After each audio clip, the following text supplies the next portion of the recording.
भगवान व्यास पुत्र, भगवान व्यास जी के पुत्र भगवान सुखदेव जी वहां पधारे हैं। परम संत हैं, परम महात्मा। यहां पर एक बहुत प्यारा सूत्र लिखा हुआ है, जरा इसको समझ के सुन लो। सुखदेव जी की उम्र लिखी है, यहां पर उम्र लिखी है कितनी? नहीं, पर सुखदेव जी की उम्र लिखी है, उस समय कितनी उम्र थी? 16 वर्ष। लेकिन 16 नहीं लिखा है, थोड़ा गहराई समझिए। 16 लिखा नहीं, लिखा है द्वय अष्टवर्षम। द्वय अष्टवर्षम साफ साफ लिखा है, 16 नहीं लिखा पर द्वय अष्ट मैंने 2 12 8 8 लेकिन जोड़ दो कितना हो गया? 16 हो गया। है 16 हो, लेकिन लिखा द्वय अष्ट। वे सुंदर बात है सूत्र। लेकिन बचपना कभी खत्म न होने पाए, ये साधना होती है, ये साधना है। कोशिश करो, प्रारब्ध के अनुसार बचपन जाएगा, जवानी जाएगी, बुढ़ापा जाएगा, जीवन जाएगा, वो प्रारब्ध हमारा आपका है। लेकिन बचपना कभी खत्म न होने देना अपना। जवानी शुरू हो जाए ठीक है, लेकिन जवानी बचपन की कब्र पर खड़ी हो, बचपन को दफन करके जवानी की शुरुआत हो, ये उचित नहीं है मनुष्य के जीवन के लिए। ठीक है, जवानी आ गई, हमारा बचपना मेंटेन होना चाहिए। हा? हमारे भट्ट साहब बेटे अभी भी वो, अभी बताऊंगा नहीं मैं, जो बच्चे खाते हैं ना वो कटोरी में, वो खाते हैं अभी भी। हाँ, पाउडर ले बच्चों वाला वो रोज पीते हैं, चाट चाट खाते हैं जबान से। तो मैंने कल इसी बात पर कहा था कि भट्ट साहब बचपन जाए तो जाए, लेकिन बचपना ज्यों का त्यों रहना चाहिए हमारा, ज्यों का त्यों रहे। अभी मैं 51-52 साल का हो रहा हूँ, लेकिन अभी भी हमसे बच्चे जो मित्र हैं सब, वो जब बात करते हैं फोन पे तो उनसे मैं ऐसा खिलखिलाता हूँ, लगता है कोई भी 8-9 साल का बच्चा बात कर रहा है। बेबी 51-52 साल का बुढ़ा हूँ, लेकिन बच्चों के ऐसा बिहेव पूरा करता हूँ। क्यों? कि बचपन गया तो गया, बचपना हमारा क्यों जाए यार? बचपन गया जाए, बचपना मेंटेन होना चाहिए। इसलिए 16 साल के होने के बाद भी वहां पर 16 का प्रयोग नहीं किया गया। द्वय अष्टम, द्वय अष्टम, द्वय अष्ट वर्षम। सुखदेव जी का शरीर तो 16 साल का है, लेकिन अष्ट वर्षम, लगता है कोई 8 वर्ष का बालक आ रहा है। और पधारे, सभी ने स्वागत किया है। परीक्षित ने आसन दिया, चरण पखारे, और फिर एक बहुत बढ़िया सवाल पूछा परीक्षित जी ने। गुरुजी, पुरुषस्येहम यद कार्यम म्रियमाणस्य सर्वसा, ये प्रश्न है परीक्षित जी का। गुरुजी, जो व्यक्ति बिल्कुल मरने वाला हो गया, माने मौत बिल्कुल जस्ट बगल में खड़ी हो, 7 दिन मात्र उसके पास बचे हों, बिल्कुल मरणासन्न अवस्था हो, ऐसा आदमी क्या करे कि उसकी मृत्यु मुक्ति में कन्वर्ट हो जाए, फिर मरे ना हो, मुक्ति पा जाए? क्या करे इसके लिए? अब देखो, ये सवाल खाली परीक्षित जी का नहीं बचा, ये सवाल हम सबका हो गया, हम सबका। क्योंकि हम सब मरने वाले तो हैं। कोई आप में से है जो, कोई बैठा है कोई भाई बहन जो बोले कि नहीं नहीं, मैं तो 50 करोड़ रुपए लगा दूंगा, मैं मरूंगा नहीं, 1 अरब खर्च कर दूंगा, मैं मरूंगा नहीं। कोई है आप में से बैठा? कोई दुनिया में कोई है जो बोले मैं 1 अरब लगा दूंगा, मैं एम्स दिल्ली को मोल ले आऊंगा, दिल्ली एम्स मोल ले आऊंगा, पूरा 50-60 करोड़ खर्च कर दूंगा, मैं नहीं मरूंगा, मैं नहीं मरूंगा? कोई है आप में से? तो मरना तो हमको भी है, आपको भी है। अब प्रश्न क्या है? म्रियमाणस्य सर्वसा किम कर्तव्यम, जो बिल्कुल मरने वाला व्यक्ति है वो क्या करे, क्या करे जो उसकी मौत ना हो, मोक्ष हो जाए, उसका मुक्ति पा जाए। ये प्रश्न खाली परीक्षित जी का नहीं बचा, ये प्रश्न हम सबका हो गया, क्योंकि हम सब बिल्कुल मौत के करीब हैं। वो रावण क्या बोला हनुमान जी से? क्या बोला? मृत्यु निकट आई खल तो ही। वो तो हनुमान जी उससे उल्टे बोले कि बेटा, तुमको हमारी मौत दिखाई पड़ रही है, करीब आ गई, लेकिन तेरे भी करीब खड़ी है, उसको नहीं दिख रहा है। तो ये समाज की विडंबना है। हर इंसान को दूसरे की मौत करीब दिखाई पड़ दिखा ले। दूसरे को बोलेंगे अरे यार क्या पता कल सवेरे सो के उठो कि ना उठो, हाँ आज रात को खा पी के सो, सवेरे क्या पता मरे मिलो। लेकिन दूसरों से कहता है खाली बस, पूछो तुम अभी हम थोड़ा, भाई हम तो 75 के हुए हैं, 75 के हुए, अभी तो 75, 5, 80 और 20, अभी 25 साल और मेरे पास। अपने बारे में हर आदमी ये सोचता है कि भी बहुत दिन है मेरे पास। और खाली हम नहीं, आप अपने को चेक करो, यही बात आपके अंदर भी एक कमी है। दूसरे को सिखाएंगे अरे यार भाई साहब, पानी केरा बुलबुला आस मानुष की जात, क्या पता कल सवेरे हो न हो। लेकिन अपने बारे में सोचेगा नहीं हमारे पास तो बहुत काम भी है, बहुत काम करना है, और बेटे को बीटेक कराना है, बिटिया को कराना है, उसको वो कराना है, मैं तो बहुत दिन रहूंगा अभी। है स्कीम सब सेट मेरे पास है। मैंने तुम सवेरे सो के उठियो नहीं उठियो, और हम अभी बहुत दिन रहेंगे। हद है यार, हद है। उल्टा हो ही जब बोला रावण मृत्यु निकट आई खल तो ही, तो हनुमान ने कहा मूर्ख, तुझको मेरी मौत दिख रही है और तेरे बगल में खड़ी नहीं दिख रही है।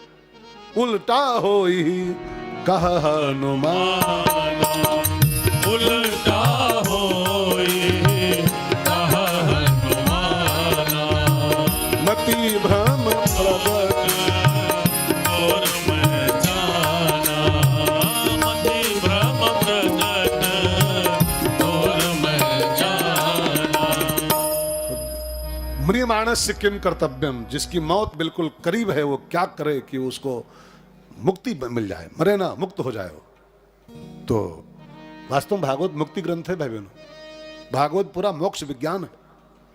भागवत सिखाती है कैसे मरो कि इस संसार में दोबारा ना आना पड़े। भागवत का जो मूल सब्जेक्ट यही है, म्रियमाणस्य किम कर्तव्यम, क्योंकि इसी प्रश्न के उत्तर में भागवत निकली है कि जो मरने वाला है वो क्या करे कि उसकी मुक्ति हो जाए। तो वास्तव लोकहित की भावना से प्रत्येक मरने वाले की मुक्ति कैसे हो, मरे ना इंसान, सीधे मुक्ति पा जाए, इसका उपाय पूछे हो। ये प्रश्न खाली आपका नहीं बचा, लोक हितो, पूरे लोक का हित छिपा इसमें। अब सुनो, मृत्यु को मुक्ति में कैसे कन्वर्ट करें। आप भी बहुत ध्यान देके सुनना मित्रों, बहुत ध्यान देके। मृत्यु को मुक्ति में कन्वर्ट करना है, अगर हम मरे ना, हम सीधे मुक्ति पाए, अगर ये कन्वर्जन चाहते हो तो उसका उपाय है कि मौत का भय खत्म कर दो। फिर सीख समझो, मौत को मुक्ति में बदलना है, एक लौता उपाय उसका है कि मौत का भय आज से ही भूल जाओ। कबीरदास भूल गए थे तो मुक्ति पा गए। मरने से सब जग डरा, कबीरदास जी कहते हैं, मेरे मन आनंद। बाबा डिम डिम घोष कर रहा है कबीर बाबा कि मरने से सब जग डरा, लेकिन मेरे मन आनंद। और कब मरी हूं, कब भेटी हूं, पूरन परमानंद। कब मैं मरूंगा, मैं इंतजार कर रहा हूं, कब मरूंगा, कब मरूंगा।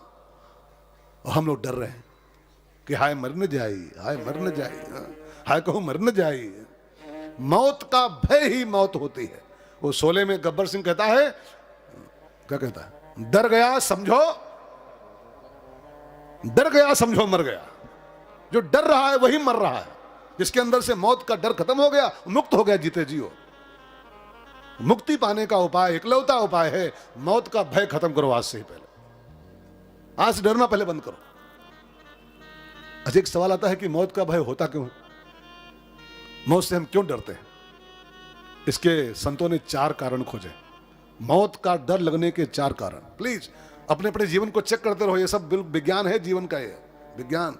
मौत के 4 कारण होते हैं, अपने अपने चेक करिए। अगर आपके अंदर मौत का भय बैठा हुआ है, मैंने इन्हीं 4 कारणों से बैठा हुआ, इन्हीं 4 कारणों से। नंबर 1, पहला कारण है अज्ञात कारण। अज्ञात कारण मीन्स मरने के बाद कहां जाना होता है कोई पता नहीं होता। जैसे टिकट लो आप गोरखपुर टू बंबई, तो आपको ही पता है और आपके घरवालों को भी पता है कि बंबई जा रहे हैं, बाबूजी भाई साहब बंबई जा रहे हैं और बस 3 दिन बाद लौट आएंगे, 4 दिन बाद।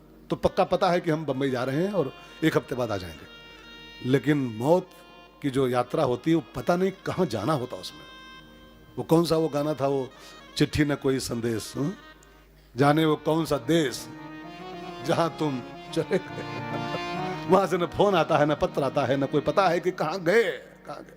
बंबई गए तो पक्का है बंबई गए हैं, दिल्ली गए हैं पक्का है दिल्ली गए हैं, लेकिन चिट्ठी न कोई संदेश, जाने वो कौन सा देश जहां तुम चले गए। चिट्ठी न कोई संदेश, जाने वो कौन सा देश जहां तुम चले गए। ठीक है। पहला कारण अज्ञात, अज्ञात कारण कि वो अज्ञात जगह होती है, उसके बारे में कोई पता नहीं कि इंसान कहाँ गया।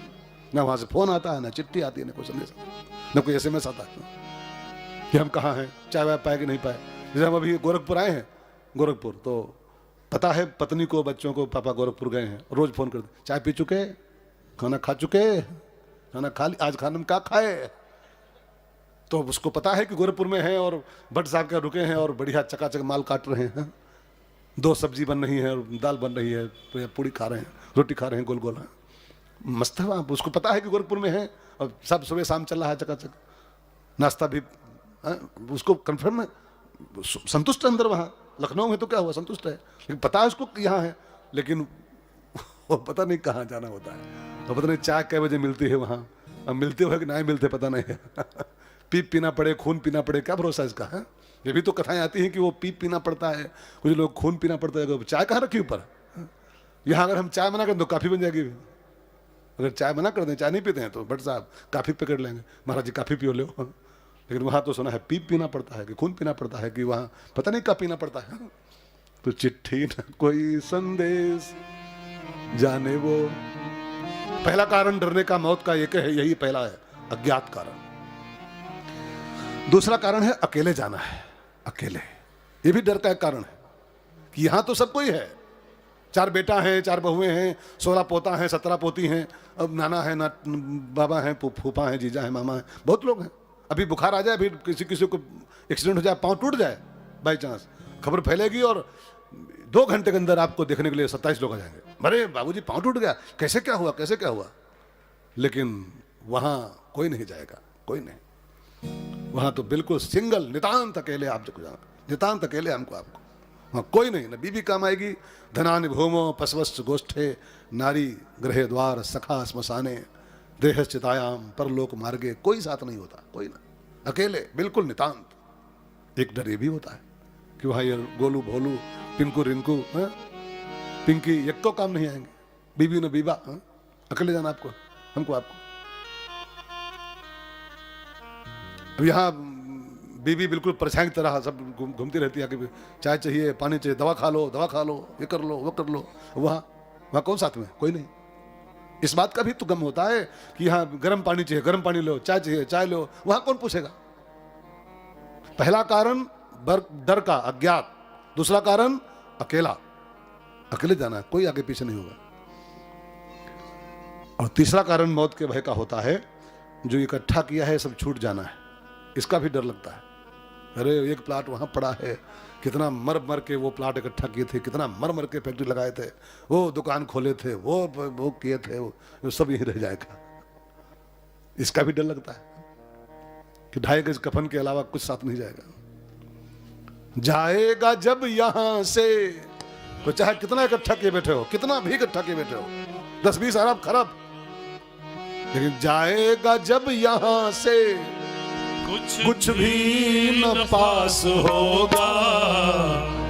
2 गज कफन का टुकड़ा तेरा लिबास होगा। 2 गज कफन का टुकड़ा तेरा लिबास होगा। जाएगा जब यहाँ से कुछ भी न पास होगा।